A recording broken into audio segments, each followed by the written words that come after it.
மே மாதம் 23ஆம் தேதி கடந்த 21ஆம் தேதி டிக்கோயாவில் இரட்டை கொலை ஒன்று இடம்பெற்றது. இந்த இரட்டை கொலை தொடர்பான சந்தேக நபரை கைது செய்கின்ற நடவடிக்கை, தேடப்படும் நடவடிக்கை இடம்பெற்றிருந்தது கடந்த 2 நாட்களாக. இந்த சந்தேக நபர் அல்லது இந்த நபர், கொலை செய்த நபர் இப்பொழுது கைது செய்யப்பட்டுள்ளதாக ஹட்டன் போலீசார் உறுதிப்படுத்தியிருக்காங்க. பொகவந்தலாவில் உள்ள ஒரு வீட்டில் வச்சு இவர் கைது செய்யப்பட்டிருக்காரு. பொதுமக்கள் வழங்கிய தகவல்கள் அடிப்படையில் தான் இந்த கைது நடவடிக்கை இடம்பெற்றுள்ளதாக போலீசார் உறுதிப்படுத்தியிருக்காங்க. கைது செய்யப்பட்ட நபர் பதுளை பிரதேசத்தை சேர்ந்தவர் என்று சொல்லப்பட்டிருக்கு. ஆரம்ப கட்ட விசாரணைகளில் கொலை செய்யப்பட்ட 2 பேரும் முதிய தம்பதியினர். ஒருவருக்கு 82-85 வயதுடையவர்கள். இவங்க நீண்ட நாட்களாக டிக்கோயாவில் கடை நடத்தி வந்திருக்காங்க. அதை மூடிட்டு அந்த கடையிலேயே இவங்க தங்கி இருந்திருக்காங்க. இந்த கொலை தொடர்பான விசாரணைகளில் நகை கொள்ளையடிப்பதற்காக இது நடத்தப்பட்டிருக்கலாம் என்று சொல்லப்பட்டது. காரணம், கொலை செய்யப்பட்டவர்களிடமிருந்து 18 பவுண்ட் தங்கம் எடுத்து செல்லப்பட்டிருக்கிறது, கொள்ளையடிக்கப்பட்டிருக்கிறது. கைது செய்யப்பட்ட நபரிடமிருந்து இந்த 18 பவுண்ட் தங்கமும் இன்றைய நாளில் போலீசாரால் கைப்பற்றப்பட்டிருக்கிறது. இலங்கையில் வரப்போற தேர்தல்களை குறிவைத்து புதிதாக 46 அரசியல் கட்சிகள் பதிவு செய்வதற்கு கோரிக்கை முன் வச்சிருக்காங்களாம். அதாவது விண்ணப்பம் செஞ்சுருக்காங்களாம். 46 அரசியல் கட்சிகள். ஏற்கனவே ஏகப்பட்ட கட்சிகள் இருக்குது, ஏகப்பட்ட சிக்கல்கள் இருக்குது. எந்த கட்சிக்கு மக்கள் வாக்களிக்கிறது என்றே தெரியாது. வாக்கு லிஸ்ட்டை பார்த்தா இந்த அளவில் இருக்கும் தேர்தல் காலங்களில். இதை தாண்டி புதிதாக 46 அரசியல் கட்சிகள் பதிவு செய்வதற்கான கோரிக்கை, விண்ணப்பம் கோரப்பட்டிருக்கிறது. வர்ற தேர்தலில் இவங்க பதிவு செய்யப்பட்டு இந்த கட்சிகளும் இதுக்குள்ளே வரப்போகுது. என்ன நடக்க போகணும்னு தெரியல. ஏற்கனவே டாலர் பெறுமதி இந்த அளவில் இருக்குது, குறையுது, கூடுது, இந்த மாதிரி பெரிய சிக்கல் இருக்குது. சர்வதேச சந்தையில் தொடர்ந்து கச்சா எண்ணெயோடைய விலை நிலை தடுமாறி கொண்டிருக்கிறது. அமெரிக்காவுக்கும் ஈரானுக்குமான போர் இன்றைக்கா நாளைக்கா மீண்டும் ஆரம்பிக்கும் அப்படின்ற மாதிரியான பெரிய அளவான ஒரு சர்ச்சை ஒரு பக்கம் இருக்குது. வருகின்ற திங்களிலிருந்து டாலர் பெறுமதி எந்த அளவில் இருக்க போகுது, அதாவது நாளையிலிருந்து எந்த அளவில் இருக்க போகுது அப்படின்ற பெரிய ஒரு எதிர்பார்ப்பு இப்போ ஏற்பட்டிருக்கு. இந்த மாதிரி நிறைய விஷயங்கள் இப்பொழுது பேசப்படுது. டாலர் பெறுமதி திடீரென ஒரு 16 ரூபா குறைந்தது ஒரு நாளில் எப்படி, எதனால், ஏன் எப்படி சாத்தியமானது என்ற பெரிய சந்தேகங்கள் இப்பொழுது நிறைய பேருடைய கருத்துக்களாக வெளிவந்து கொண்டிருக்கிறது. வருகின்ற கிழமை, திங்கக்கிழமையிலிருந்து வெள்ளிக்கிழமைக்குள்ள ஒரு நிலையான அல்லது ஒரு சரியான ஒரு முடிவை எடுக்கக்கூடிய ஒரு வாரமாக இருக்கும்னு சொல்லி எதிர்பார்க்கப்படுது. காரணம்னு சொன்னால், இப்பொழுது இருக்கின்ற இந்த பொருளாதார சிக்கலை சரிப்படுத்துவதற்கான சில கட்டுப்பாடுகளை அரசாங்கம் விதிக்கலாம் அப்படின்ற மாதிரி தான் இப்போ எதிர்பார்க்கப்படுது. அது என்னென்ன அப்படின்றது இப்போ இருக்கிற பெரிய கேள்வி. மே மாதம் முடியும் பொழுது எரிபொருள் விலையில் மாற்றங்கள் வரலாம். இது எரிபொருளை கட்டுப்படுத்துறதுக்காக, எரிபொருள் பாவனையை கட்டுப்படுத்துறதுக்கான ஒரு நடவடிக்கையாக கூட இது இருக்கலாம்னு சொல்லப்படுது. அந்த மாதிரி ஒரு விலையேற்றத்தை சில இடங்களில் நாங்கள் எதிர்பார்க்கலாம், இல்லாட்டியும் கூட இல்லாமலும் போகலாம். ஆனால் எரிபொருள் மானியம் வழங்குறதுக்கு அரசாங்கம் தயாராக இருக்காங்க. ஏற்கனவே 3 மாதத்துக்கான மானிய தொகையும் ஒதுக்கியிருக்காங்க. சர்வதேச நாணய நிதியம் ஒரு அறிவித்தலை விடுத்திருக்காங்க. இலங்கையினுடைய பொருளாதார நிலைமையில் கூடிய கவனம் செலுத்தப்படுகிறது என்று. எனவே இப்பொழுது அரசாங்கம் சர்வதேச நாணய நிதியத்திலும் சில கோரிக்கைகளை முன் வச்சிருக்காங்க. சில கட்டுப்பாடுகளை கொண்டு வருவதற்கான நிபந்தனைகளை கேட்டிருக்காங்க. அதற்கு சர்வதேச நாணய நிதியம் ஒத்துழைக்கும் அப்படின்ற மாதிரி இப்பொழுது 90% எதிர்பார்க்கப்படுது.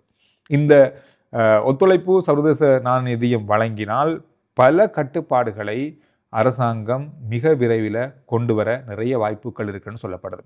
இதுக்கிடையில் இன்னும் ஒரு செய்தி இன்றைய நாளில் இந்திய ஊடகங்கள் முழுவதும் என்று பார்க்கப்பட்ட செய்தி. அதாவது இந்தியாவில் கடந்த 10 நாட்களில் 3 தடவைகள் எரிபொருள் விலை அதிகரித்திருக்கிறது. 3 தடவைகள் 10 நாட்கள்லேயே. இது ஒரு பெரிய ஒரு தாக்கத்தை ஏற்படுத்தி இருக்கிறது. ஏற்கனவே எரிபொருள் தட்டுப்பாடு இந்தியாவுடைய பல பிரதேசங்களில் ஏற்பட்டிருப்பதும், திடீர் மின் தடைகள் பல இடங்களில் இப்பொழுது ஏற்படுவது ஒரு பெரிய ஒரு சிக்கலை இப்பொழுது இந்தியாவிலேயே ஏற்படுத்தி இருக்கிறது. அது மட்டுமில்லாமல் அமெரிக்கா ஈரான் மீது தொடர்ந்து தாக்குதல் நடத்துவதற்கான தயார்படுத்தல்களை செய்து வருவதாக சர்வதேச ஊடகங்கள் இப்பொழுது செய்தி வெளியிட்டிருக்காங்க. அது மட்டுமில்லாமல் ஜனாதிபதி டொனால்ட் ட்ரம்ப் அவர்கள் தன்னுடைய சமூக வலைதள பக்கத்தில் ஈரானை அப்படியே அமெரிக்கா மூடி இருப்பது போன்ற ஒரு புகைப்படத்தை பதிவிட்டிருக்காரு. இது பெரிய ஒரு சர்ச்சையை ஏற்படுத்தி இருக்கிறது.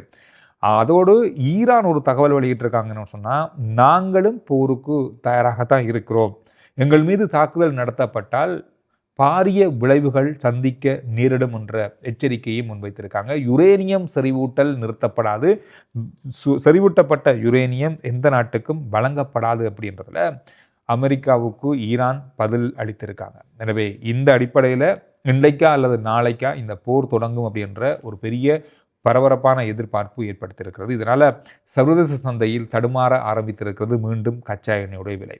இது எல்லா நாடுகளையும் பாதிக்க போகுது. இலங்கை ஏற்கனவே பாதிக்கப்பட்டிருக்கு.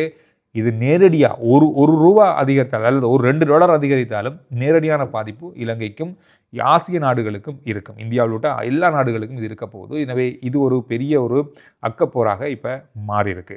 இந்த மாதம் 31ஆம் தேதி முதல், அதாவது மே மாதம் 31ஆம் தேதியிலிருந்து அமுலுக்கு வருகிறது பிளாஸ்டிக் பொருட்களை பாவிக்கக்கூடாது என்ற தடை. இது எல்லாருக்கும் இல்லை, முதல் கட்டமாக அரச திணைக்களங்களுக்கு இந்த அறிவித்தல் வர்த்தமானி மூலம் வெளியிடப்பட்டிருக்கிறது. எல்லா அரச தலைவர்களுக்கும் அரச நிறுவன தலைவர்களுக்கும் இது அறிவிக்கப்பட்டுள்ளதாக கூறப்பட்டிருக்கிறது. இதற்கான வர்த்தமானி கடந்த 15ஆம் தேதி வெளியாகியிருந்தது. இதில் என்ன குறிப்பிடப்பட்டிருக்குன்னு சொன்னால், ஒரு முறை பயன்படுத்தக்கூடிய, அதாவது ஒரு சின்ன ஷாப்பிங் பேக்காக இருக்கட்டும், லஞ்ச் ஷீட்டாக இருக்கட்டும், இந்த மாதிரி எதுவுமே ஒரு முறை பயன்படுத்தக்கூடிய பிளாஸ்டிக் பொருட்களை பயன்படுத்த முடியாது. இது கடுமையான நிபந்தனைகளை விதித்து தான் இந்த வர்த்தமானி வெளியிடப்பட்டிருக்கிறது. இது தொடர்பாக அறிவூட்டல்கள் அல்லது தெளிவூட்டல்கள் வழங்கப்பட்டுள்ளதாகவும் அனைத்து அரச நிறுவனங்களுக்கும் இது வழங்கப்பட்டுள்ளதாகவும் சொல்லப்பட்டிருக்கிறது. இது ஒரு நல்ல விஷயம் இருக்குது. ஆனால் எத்தனை பேர் இதை கடைபிடிப்பாங்க அப்படின்னு தெரியாது. ஏற்கனவே சூப்பர் மார்க்கெட்டுகளில் வழங்கப்படுகின்ற ஷாப்பிங் பேக்குகள் வழங்கப்படக்கூடாது அப்படின்ற மாதிரியான நிபந்தனைகள் இருந்தாலும், ஆனால் ஷாப்பிங் பேக்குகள் இப்பொழுது வழங்கப்படுது, பணம் கொடுத்து வாங்கப்படுது. இந்த பணம் எங்கே போகுது அப்படின்ற கேள்வியெல்லாம் கடந்த நாட்களில் இருந்து வருது. ஆனால் அது அப்படியே தான் இருக்குது. அந்த மாதிரி ஒரு அறிவித்தலாக இது இருக்குமா, அறிவித்தலோடு நின்று விடுமா அப்படின்ற மாதிரி பலதரப்பட்ட விஷயங்கள் இப்பொழுது பேசப்படுது. ஆனால் இது 2023ஆம் ஆண்டே இந்த வர்த்தமானி வெளியிடப்பட்டது. அதாவது இனி எந்த ஒரு தடவை பாவிக்கின்ற பிளாஸ்டிக் பொருட்களை பயன்படுத்தக்கூடாது என்ற வர்த்தமானி 2023 அக்டோபர் 1ஆம் தேதியே வெளியிடப்பட்டது. அதில் குறிப்பிடப்பட்ட பொருட்கள் என்னென்னு சொன்னால், ஒரு முறை உணவு சுற்றுறதுக்கு அல்லது உணவு பொதிகள் செய்கிறதுக்கு பயன்படுத்துகிற பிளாஸ்டிக் லஞ்ச் ஷீட்டில் இருந்து எல்லாமே தான். அது மட்டும் இல்லாமல் தட்டுகள், பிளாஸ்டிக் கோப்பைகள், கரண்டிகள், கத்திகள், பூமாலை, இடியப்பத்தட்டு, இந்த மாதிரியான பிளாஸ்டிக்கில் பயன்படுத்தி ஒரு தடவைக்கு மேலே பயன்படுத்த முடியாமல் இருக்கின்ற பொருட்கள், இது எல்லாமே தடை செய்யப்பட்டு 2023ஆம் ஆண்டே வர்த்தமானி வெளியிடப்பட்டது. ஆனால் இப்போ அது பயன்படுத்தப்பட்டு தான் இருக்குது. அது பெருசளவாக கணக்கெடுக்கப்படலை. ஆனால் இந்த வர்த்தமானியில் என்ன சொல்லப்பட்டிருக்குன்னா, இதுக்கு முதல்ல வெளியிடப்பட்ட வர்த்தமானிகளினுடைய சட்டத்திட்டங்களை பயன்படுத்த வேண்டும், அதை கடைப்பிடிக்க வேண்டும், இது கட்டாயமானதுன்றதை வலியுறுத்தி இதை அனுப்பி வச்சுருக்காங்க. என்ன நடக்க போகுதுன்னு பார்க்கலாம். சொபி பேக் மாதிரி ஆயிருமா, இல்லை இது நடைமுறைக்கு இருக்குமா அப்படின்றத 31ஆம் தேதிக்கு பிறகு பார்ப்போம். இலங்கையில் 70% தற்கொலை மரணங்கள் குறைந்திருப்பதாக அமைச்சர் நலிந்த ஜேதிஸ் அவர்கள் குறிப்பிட்டிருக்காரு. எந்த காரணத்தால்னு சொன்னால், இலங்கையில் இப்பொழுது பூச்சிக்கொல்லிகள், அதிக விஷம் கொண்ட பூச்சிக்கொல்லிகள் தடை செய்யப்பட்டிருக்கிறது. இதன் காரணமாக இந்த 70% தற்கொலை மரணங்கள் குறைந்திருப்பதாக தான் அமைச்சர் குறிப்பிட்டிருக்காரு. சுவிட்சர்லாந்து ஜெனீவாவில் நடைபெற்று வருகின்ற உலக சுகாதார ஸ்தாபனத்தினுடைய 79வது சுகாதார மாநாட்டின் உரையாற்றிய போதுதான் அவர் இந்த கருத்தை வெளியிட்டிருக்காரு. 1990ஆம் ஆண்டிலிருந்து அதிக விஷத்தன்மை உள்ள பூச்சிக்கொல்லிகளை தடை செய்வதற்கு இலங்கை தயாராகி வந்தாலும் இப்போ தான் அது அமுல்படுத்தப்பட்டு முழுமையாக கிட்டத்தட்ட ஒரு 90% அமுல்படுத்தப்பட்டிருக்கிறது. இதன் காரணமாக இந்த தற்கொலை மரணங்களுடைய எண்ணிக்கை குறைந்திருப்பதாக அவர் குறிப்பிட்டிருக்காரு. இதை பல நாடுகளும் அமுல்படுத்த வேண்டும் என்ற பரிந்துரையையும் அவர் விடுத்திருக்காரு. கடந்த 95ஆம் ஆண்டு 1,00,000 பேருக்கு 47 பேராக இருந்தது ஒரு வருஷத்தில் தற்கொலை மரணங்கள். அது இப்பொழுது 14க்கும் குறைவாக மாறி இருக்கிறது. இது இன்னும் குறைவடைய வாய்ப்பு இருக்குது. பூச்சிக்கொல்லி அதிக நச்சுத்தன்மை உள்ள பொருட்களை தடை செய்வதால் மாத்திரம் தற்கொலை மரணங்களை குறைக்க முடியாது. ஆனால் சுகாதார வழிநடத்தல்கள், அவங்களுக்கான வழிகாட்டல்களை செய்வதன் மூலமாக இன்னும் குறைத்து கொள்ளலாம். அதற்கான நடவடிக்கைகளை சுகாதார பிரிவு இப்பொழுது ஏற்படுத்தி இருக்கிறது என்பதையும் அவர் குறிப்பிட்டிருக்காரு. இந்த நிகழ்வில் பல நாடுகள் கலந்து கொண்டாங்க. இலங்கை, கயானா, கென்யா, நைஜீரியா, பாகிஸ்தான் உள்ளிட்ட நாடுகள் கலந்து கொண்டாங்க.